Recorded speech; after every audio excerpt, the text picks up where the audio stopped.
Ito po yung mensahe, pinamagatang Jesus full of grace and truth. John chapter 8 verses 2 to 11. Father, we thank you. We bless your name, we glorify your name. Sa apat na sulok ng bulwagang ito, Panginoon, kami po ay lumalapit sa inyong paanan, papalinis sa inyong dugo, umaamin sa aming mga kasalanan, pakalinisin niyo po kami. Nawa po ang bitbitin namin sa inyong paanan ay ang mga sarili namin, ang walang bahid ng pagkukunwari, walang bahid ng anumang dumi. Kasi alam namin, Panginoon, sa umagang ito, pagpapalain niyo po kami. And thank you for your blood that shed on the cross more than 2,000 years ago. At yan po yung righteousness na ipinantakip niyo sa amin. And many times sa buhay namin, di namin kayang maging totoo at tuwid. Salamat dahil meron kaming Jesucristo na namatay sa krus ng Kalbaryo para sa aming mga kabayaran ng kasalanan. Purihin ka sa umagang ito, nawa ang tinig mo lamang po ang marinig namin. Let the Holy Spirit move us sa lugar na kung saan pinili mo na kami ay magsama-sama. Ito po yung samot, dalangin namin. In Jesus' name we pray. Amen. Palakpak ulit sa Panginoon. So as I've said, yung context natin ay hinango natin sa John chapter 8 verses 2 to 5. Let's start with verse number 2. Early in the next morning, he was back again at the temple. Meaning si Jesus Christ po, bumalik siya sa templo. A crowd soon gathered and he sat down and taught them. So ang Panginoong Jesus, pagka nagpunta siya sa isang lugar, dinudumog talaga siya ng tao and he was started teaching. Verse 3. As he was speaking, the teachers of religious law and the Pharisees brought a woman who had been caught in the act of adultery. Let us all say, caught in the act. Ibig sabihin, nahuli talaga ito sa akto. Pag tinignan itong passage, ang tindi ng mga Pariseo ng araw, no? Talaga namang minamatyagan pala talaga nila yung mga babaeng mababaang lipad. No? Yung babae rito, huli sa akto talaga. Ang sabi rito, they put her in front of the crowd. Pag tinignan natin, yung babaeng nahuli daw sa pakikiapid, kinaladkad nila papunta roon sa kilalagyan ni Jesus Christ. Para halimbawa, sa loob ng templo, nagtuturo si Panginoong Jesucristo, sa kalagitnaan, biglang niyan bilalandra yung babae. Yan, nahuli namin yan sa pakikiapid, sa akto. Yun ang contest ng mga, ng mga Pariseo. Hindi man lang nila pinatapos yung turo ni Panginoong Jesucristo. At that very moment, habang nagtuturo si Panginoong Jesucristo, doon pa talaga nila nilagay yung babae sa harapan.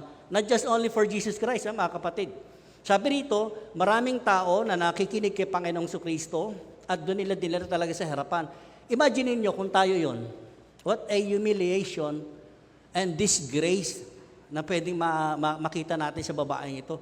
At dito makikita natin sa kwento, there is no single word coming from the woman. Hindi naman pinangalanan yung babae. Lastly, sa last verse, meron lang siya mga ilang kataga na maririnig natin. Pero all the time sa passage, wala po siyang kibo.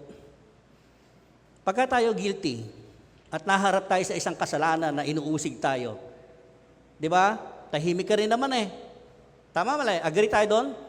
Pag guilty tayo sa isang kasalanan at nausig tayo ng budhi natin, di ba, tumatahimik tayo. Pero pagka hindi totoo, anong ginagawa natin? Hindi totoo yan. Mali yan, pinaparatang nyo sa akin. And this case, pag tinignan natin, itong babae, hindi man lang siya nag-refuse, hindi siya nag-retaliate. That means, pag tinignan natin, totoo, nahuli sa akto itong babae na ito. As we continue, verse 4. Nawala. Okay. Ang sabi ng mga teachers of the law, Teacher, they said to Jesus. Tingnan nyo, ang galing patawag nila talaga, teacher, no? You know, pag tinignan natin istorya ng New Testament kay Panginoong Jesucristo, talagang ito sarcastic ito, hindi ito talagang sinasabi na teacher, hindi ganon. Sarcastiko po ang pagkakabanggit nila. They were the teachers of the law. Tandaan natin, ang mga nag-aakusa rito sa babae, teachers of the law, may alam sila sa batas ni Moses. Nagtatawagin lang si Jesus, teacher, guro. Ang babaeng ito ay nahuli namin sa aktong nangangalunya. Can you imagine? Next verse, verse 5. Anong paratang niya? Verse 5, anak. The law of Moses says to, that woman is stoned to death. Batuhin daw hanggang sa mamatay. Now, tinitingnan lang kung ano isasagot ng Panginoong Jesucristo. What do you say? Sabi lang kay Panginoong Jesucristo. Kung titignan natin talaga, may crowd, maraming tao, nandun si Jesus, yung babae nandun, nahuli nila sa akto, sabi ng mga Pharisee and scribe at Sadducees, according to Moses' law, batuhin hanggang sa mamatay ang babaeng yan. Batuhin hanggang sa mamatay ang maraming babae na yan. Nakita niyo mga accusations nila? Now, pag tinignan natin sa Old Testament, hindi lamang po naman adultery ang pinaka-capital punishment para mamatay ang isang tao, para batuhin, di ba? Tulad na lang, alam niyo sa ang dami nila. Maliban sa 10 Commandments, meron silang 613 mitzvots na tinatawag. Traditionally, culturally, and commandments yun ng Lord. Tulad na lang pagka ang bata raw hindi marunong sumunod sa magulang, matigas yung ulo. Imagine niyo, babatuhin yung bata na yun hanggang sa mamatay. Vice versa naman sa mga magulang na masyadong inhigpitan yung kanilang mga anak, ganon din ang parusa. Babatuhin hanggang sa mamatay. Can you imagine kung patutuparin natin yan sa ating batas sa panahon ngayon, di ba? Siguro ang dami nang namatay. Ano? Agree tayo? Kasi ang iniinsist lang nilang kaso rito, adultery. Pero pagka tinignan natin yung lawak ng law, napakarami mga kasalanan na dapat batuhin din naman talaga hanggang sa mamatay. Maraming issue sa mga Old Testament na ang parusa ay death talaga. Sa Old Testament. Pero, pag tinignan natin, nasaan yung lalaki? Pwede ba mangalo niya ang isang babae na walang kapartner? Tama? Or pwede ba mangalo niya ang isang lalaki na walang kapartner ng babae? Kailangan both of them. So, pag tinignan natin dito, nagpapakita or indikasyon lang talaga na itong mga Pariseyo, yung mga Sadduceo, yung mga scribes, hindi sila seryoso to hold the law of Moses para ipatupad talaga nila ng tama ang batas ni Moses. Right? Nakita niyo yung mga lapses ng Pharisee? Hindi sila seryoso. Bakit? Gusto lang talaga nilang itrap si Panginoong Kristo. The issue here is they want to trap Jesus Christ so that they want to use the situation na meron silang basis para ipahuli si Panginoong Kristo and to come to think of worse situation, ipapatay si Panginoong Kristo. Ito yung mga motive nila. Alam nyo, sa akin, sa tingin ko lang, set up natin ito eh. Parang sinet up nila, hindi aksidente, nahuli talaga nila ito. Maaaring yung lalaki kasabot nila, no? Tama? No, ikaw may babaeng mababa ang lipad doon. Syutain mo yun, girlfriend mo yun, no? Tapos dali mo sa isang motel, no? Dali mo doon, tapos pag nandun na kayo sa loob, bibigay ka ng senya sa amin para tukin namin. Hindi aksidente, hindi ito totoo. It is a buy-bust operation. Let me hear that, buy-bust operation. Tama? Nagsaset up sila ng isang mga situation para mahuli nila sa akto. Actually, hindi naman para wasakin lang ang buhay ng babae. Wasak na nga yung buhay ng babae. Mababang lipad di ba? Kundi i-set up nila, i-trap nila si Panginoong Kristo. So kung talagang seryoso sila para ipatupad yung adultery, dapat nandun yung lalaki. Tama po? Next verse. Sa Leviticus, chapter 20, verse 10, ito ang sinasabi. Tingnan niyo.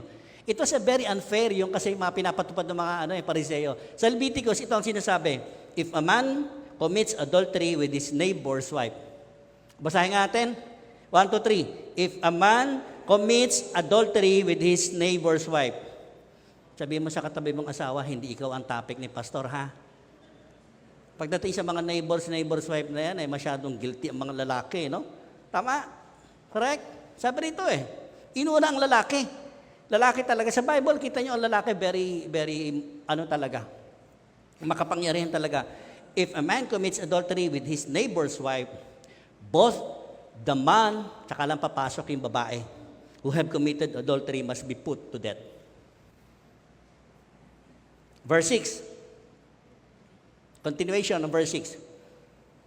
They were trying to trap Jesus into saying something they could use against him.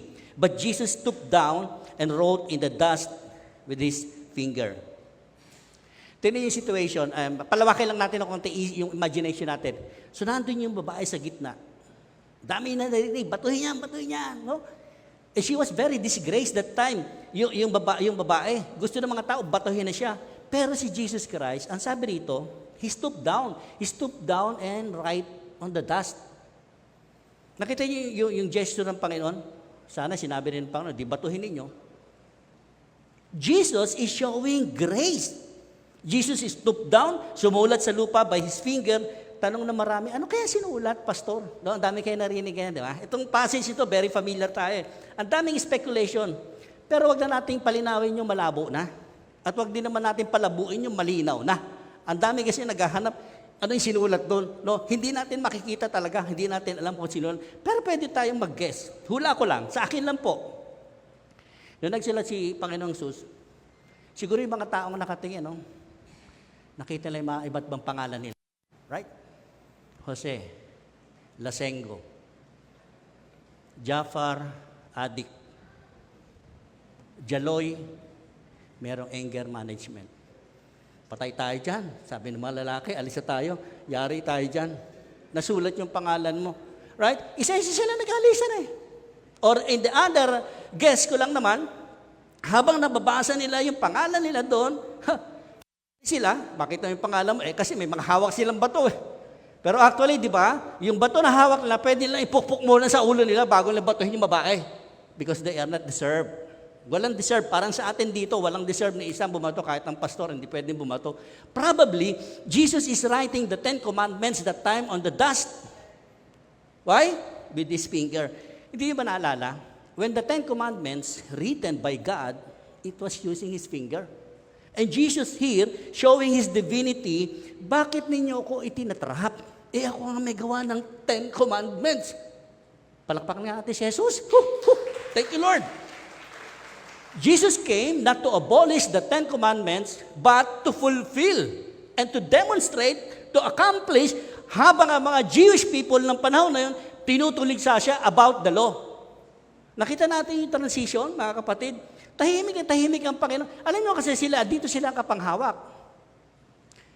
Maliban sa 10 Commandments, they were 613 mitzvot commandments. Ang dami. Isa na nga dyan, yung mga iba't ibang uri. Pag unipuan mo yung babaeng merong monthly period, marumi ka na rin. Yung may ketong hinawakan mo, marumi ka na rin. Napakarami. Yan ang dala-dala ng mga Pariseo, ng mga scribes, ng mga Saduseo na laging malungkot. Hindi na ko yung joke. Mamaya makukuha nyo rin. Balik ko. Pero si Jesus lumamba sa lupa, anong binigay ng amang Diyos? For God so loved the world that He gave His only begotten Son, that whoever believes in Him may have eternal life. John 3:16. While on the other hand, Old Testament, 613 mitzvots. Palapakan natin si Jesus. Hindi niya nag-gets yung joke. Pero pamaya, makukuha nyo rin yan. Jesus fulfilled the law by His own on that cross of Calvary. Pinulfill niya ang law talaga, buong-buo talaga. Para kanino? Para sa atin. That's why we have righteousness with God through Jesus Christ. Righteous tayo ngayon sa paningin ng Diyos Ama because of the blood of Jesus. That's why meron tayong table of the Lord eh. Ito yung magandang malinawan ng mga mananampalataya kasi minsan hindi nila magamit, hindi nila maisapamuhay yung under grace. Grace nga eh. Gracia, unmerited, undeserved, unearned favor coming from Jesus Christ. Palakpakan natin wala si Jesus Christ. Wala kang pagod, kapatid. Hindi ka nagpagal. Dapat ikaw ang namatay sana. Pero kahit mamatay tayo, hindi natin kayang pumanig sa kaharian ng Diyos Ama. Only Jesus Christ, mga kapatid niya sinasabi. So kahit tuparin mo yung 613 mitzvots plus 10 commandments, hindi ka pa rin makakasapat para makarating sa kalangitan. Pero yung John 3:16, manampalataya ka na si Kristo Jesus namatay para sa iyo, para sa ating lahat, para takpan yung mga kasalanan natin, you can go to heaven. The kingdom of God is for all of us, for you and for me. Tama? Kita yung mga Pariseo, mga eskriba, mga Sadducee. Laging malungkot. Nakuha na yung joke? Nakuha na? Sadducee. Tingnan nyo, laging malungkot yung mga Sadducee. Nakuha na? Okay. They gave two options. Dito sa passage nito, nagbigay sila ng dalawang option kay Panginoong Kristo, which is, pag tinira natin, walang lusot talaga si Jesus Christ. Number one option, batuhin hanggang sa mamatay. The law requires batuhin hanggang sa mamatay yung babaeng nangangalo niya. Tama, di ba? Right? Pero kung ipababato ni Jesus Christ, lagot siya sa mga Roma. Because that time, it was a Roman regime, no, colonized ang mga Israelita, mga Jewish people ng Roma. Kapag pinapatay ni Jesus Christ yun, patay siya sa Roman regime. Sila ang may karapatan mag-implement ng capital punishment. You get the point? The first option. Pero hindi niya pinabato, di ba? Pangalawang option ng mga Sadducees, huwag batuhin. Pag di pinabato ni Jesus Christ, ano mangyari? Ma-offend yung mga Jewish, yung mga teachers of the law. Ay nilalabag mo ang sinasabi ng kautusan ni Moses, bakit hindi mo pinabato? Nakita yung dalawang option, walang lusot ang Panginoong Kristo sa totoo lang. But that two option, walang pinili ang Panginoon. Walang all of the above. Walang all of the above sa Panginoon. Napakagaling ng sagot ng Panginoon. You know what? Predicament nila, dalawang option, walang lusot ng Panginoong Kristo. Pero merong isang option na ibinigay ang Panginoon. Both sa first and second. Ano yon? Love. Love means grace and justice. Hindi kinukonsinti yung kasalanan ng babae, ha? Kaya tayo, pag may mga kasalanan tayo, hindi dapat kinukonsinti. Kasalanan is kasalanan. Sin is sin. Pero pag tinignan natin dito, nga, no? Ano nang i-implement ni Jesus Christ sa babaeng ito? Verse 7. Kinukulit talaga si Panginoong Kristo, eh. Sa verse 7, they kept demanding an answer, so he stood up again and said, ito yung talagang yung bombang pinasabog ng Panginoong Kristo. Ano sabi niya? All right, but let the one who has never sinned throw the first stone. Sino sa inyo walang kasalanan? Sige, siya ang unang bumato. It was a bombshell, sumabog sa harapan ng marami, lalo sa mga Pariseyo. Tama? Next verse, 8. Siguro nagulat yung mga Sabi dito, then stooped down again and wrote in the dust. Ayun na naman, sulat na naman siya. No? Sulat na naman. Makikita mo na naman yung pangalan mo doon. Right? Pag nakikita mo, laya sila, alis nila. Dali tayo dyan. Nandiyan yung pangalan natin.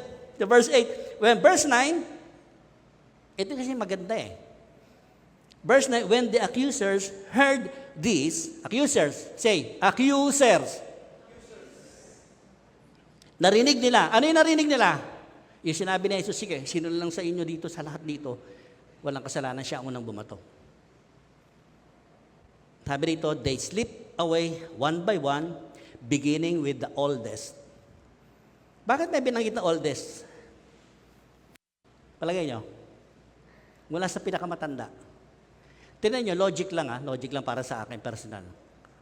Kasi matanda, napakarami na natin experience, right? Napakarami na rin natin kasalanan. Ngayon, kung mula 17 years old tayo, 15 years old, makasalanan na tayo, di namatay na tayo, walang tatanda sa buong mundo, lahat tayo patay because of sin. Pero salamat kay Panginoong Kristo, nakikita natin dito, di ba? Until only Jesus was left in the middle of the crowd with the woman. Di ba? Parang nakita ng matatanda. Ako yan, isa na, lahat sa matanda. Nag-gets nyo ba yung point? Kung talagang ang kasalanan ay kabayaran ng kamatayan, wala pong tatanda na tao. From the moment naging teenager ka siguro, naging makasalanan ka na. Tama? Pero salamat kay Panginoong Kristo, we have a Savior who is gracious enough para sa ating lahat. Pinapaabot tayo ng 50, 60 years old, 70, 80, 100 years old. Salamat sa Panginoon. Kasi kung pina-implement niya kamatayan sa kasalanan, lahat tayo ubos. Wala nang tatanda. Pero nakita niyo from matatanda, nag-alisan. Kasi alam nila, sila yon. Yung sinasabi ng Panginoon, that the stone na hawak nila, pwede nila ipukpuk muna sa sarili nilang ulo at mamatay sila bago nila ipambato yun. Minsan naisip ko tama, sa panahon natin, ang dami rin naman modern Pharisee. Sa atin lang sa church. Pag may nagkamali, parang mga putakte, no? Pinagpipiestahan talaga, ayan, nagkasala yan, batoy. Di ba? Ano masasabi mo dyan? Para tayo mga Pariseyo, mga Sadduceo, mga scribe. Ganyan din ang gusto natin mangyari sa kapatid pagka nagkasala. Akala natin, nung araw lang may mga Pariseyo, modern day Pharisees, napakarami po sa church. Kaya nga tayo, well, the law in this church is love. Jesus.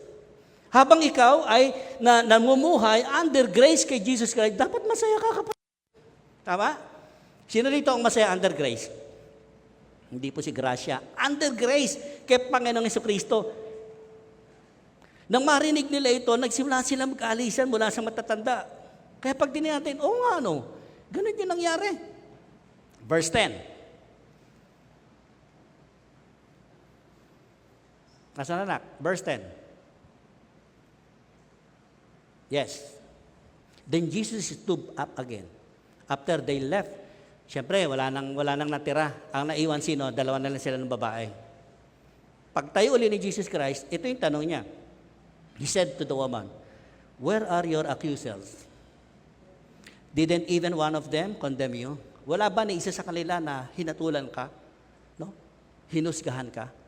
Sarap pakinggan, di ba? Kanina pa tayo, hindi pa natin naririnig yung babae, pero there are some few words lang talaga na galing sa babae na mismong si Panginoong Jesucristo nagtanong. Alam niyo, sa buhay natin, di ba totoo naman, sino accusers natin? Sino? Sabi, pastor, asawa ko, accuser ko. Totoo, pwedeng asawa mo, pwedeng anak mo, pwedeng magulang mo, lahat yan. Because Satan is deceiver. He is the liar of all the liar father in this sa lugar natin. Tama? Kuminsan, asawa mo na nga liar pa sa'yo So, accuser mo pa. And this passage, makikita natin, sabi ni Jesus Christ, "Where is your accuser?" Tinamaw ko nandiyan yung asawa mo, yung accuser mo, nandiyan ba sa tabi mo? Salamat tayo, nandiyan yung asawa natin. Tama? Wala ban lang bang nang hatol sa'yo o humusga sa'yo? Napakaganda. Nung sinabi ni Jesus, siguro yung babae, pag tinignan natin, yung babae siguro para siyang binuhusan ng malamig na tubig talaga na mga anak ko. Wala po. Ang sagot niya sa verse 11, ito yung finally. Verse 11. Gusto ko ito. Verse 11. No. Sabi niya? No, Lord. Simple as that. Wala po, Lord. Kasi ang tanong, may nanghusga ba sa'yo? Wala po, Lord. Sabi niya. And Jesus said, neither do I go and sin no more. Palakpakan natin ang Panginoong Jesucristo. Nakita niyo hindi niya kinonsinti yung kasalanan ng babae, mga kapatid. Kasalanan. Pero ang sabi niya, umuwi ka na at huwag ka nang muling magkasala. Si Satan kasi ang ginagawa sa atin, di ba? Ang ganda nga ng bihis mo ngayon, kapatid Pero ang buhay mo naman wasak. Tama? Huwag ka nang magsimba. Huwag ka nang mag-attend ng mga ministry na yan. Sira naman ang buhay mo kahit anong bihis na maganda sa katawan mo. Ganun pa rin naman. Putingan ng lotion mo sa mukha at saka sa kamay mo Pati nga yung siko pumuputi dahil sa lotion, right? Tama? Pero wala naman devotion. Aray ko. Pati ba devotion ka pa, pero pag ng bahay, devote ka naman. Hello? Tama? Pati ba devotion ka pa? Devote naman pala kinababagsakan mo. Ganyan ang gagawin ni Satan sa iyo, kapatid, kapag ka nagkasala ka. Ayan, sabi ko na sa iyo No? Kaya minsan, asawa natin nagiging accuser natin. Because of our sin pa rin, mga kapatid. Pakaingatan natin yan.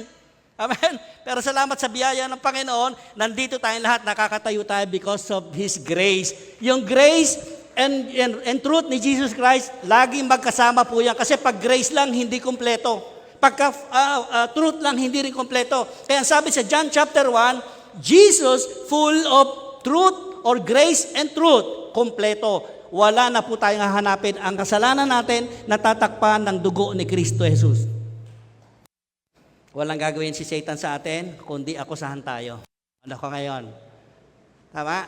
Nararanasan ba natin yan? Sige nga, maging honest lang tayo. Guilty ako, pastor. Guilty rin ang pastor niyo. Pagkaganyan Hindi lang sa mga maraming uri ng kasalanan. Ang daming iba't ibang uri, hugis, kulay, no? Minsan kinakahon tayo sa kasalanan lang ng isang bagay na nagawa natin at yun ang mangyari sa atin, i-accuse na tayo. At sasabihin ng iba, ayan, kasi batuhin na natin yan.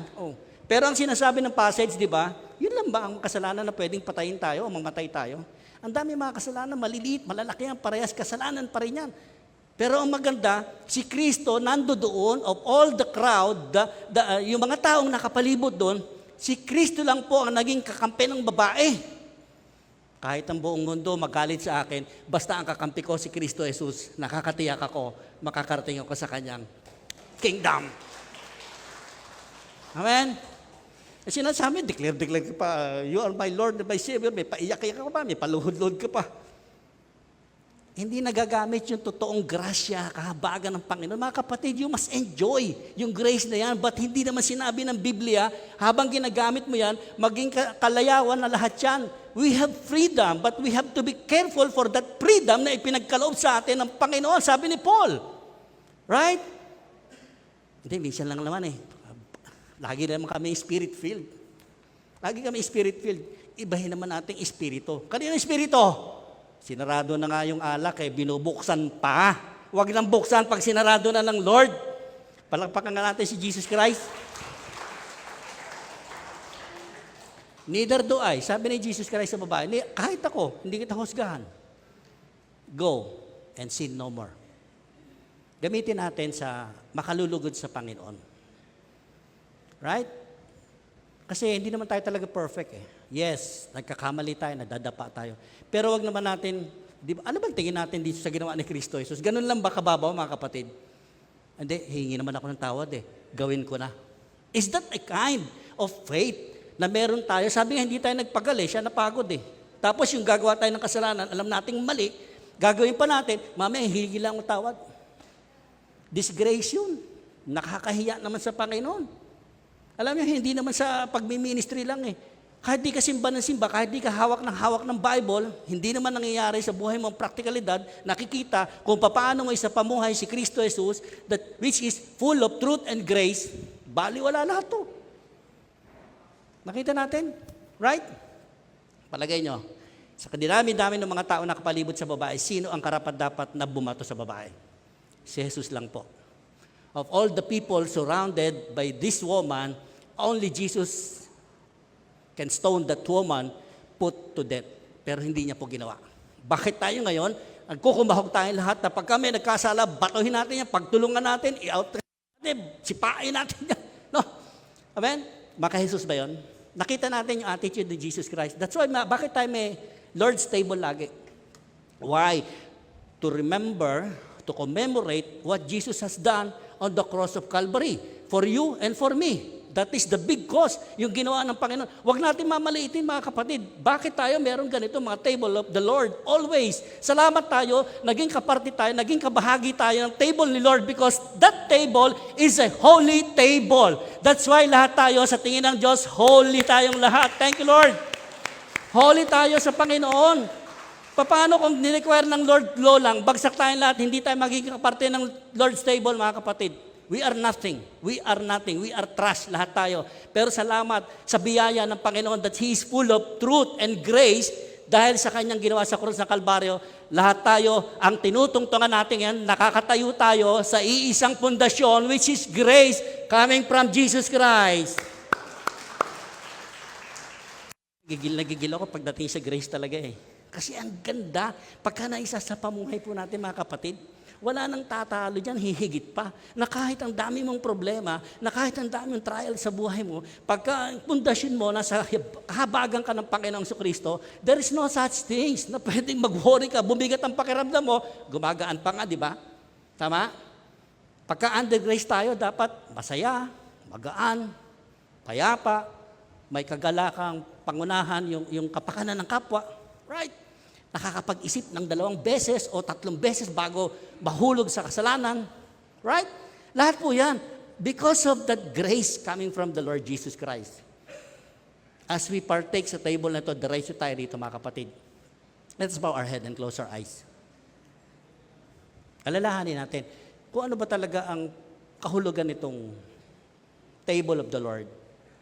Father, as we heard your message more than 2,000 years ago, familiar na familiar kami rito, Lord, pero salamat, napakarami mga bago mong panukala sa amin, sa personal na buhay namin. Nawa po sa aming pakikibahagi. Salamat po, ibinilang mo kami, Panginoong Sus. Hindi ka katulad namin, Lord, na kapag ang kapwa namin nagkamali, nagkasala, i-itsapwera na namin. Pero ikaw, Lord, salamat that we are being part of the table. Naniniwala kami, Lord, napakalaking dulot nito para alalahanin namin kung ano ba talaga ang ginawa mo para sa aming buhay. And thank you for your life that was given to us, your righteousness, and your blood that shed on that cross more than 2,000 years ago. Yan po talaga yung pinakamabisa na pwede namin pantakip sa aming mga kasalanan. At higit sa lahat, Panginoon, yan po yung maganda na pwede namin gamitin ng pansangga sa accusers, kay Satan. And all these things, Lord, alam namin, pwedeng magdulot sa amin ng kagalingang espiritual, physical, and even, Lord, sa puso at isipan namin, naniniwala kami to remember what you have done on the cross of Calvary. Maraming salamat. Ito po yung samot dalangin namin. In Jesus' name we pray. Amen. Amen and amen.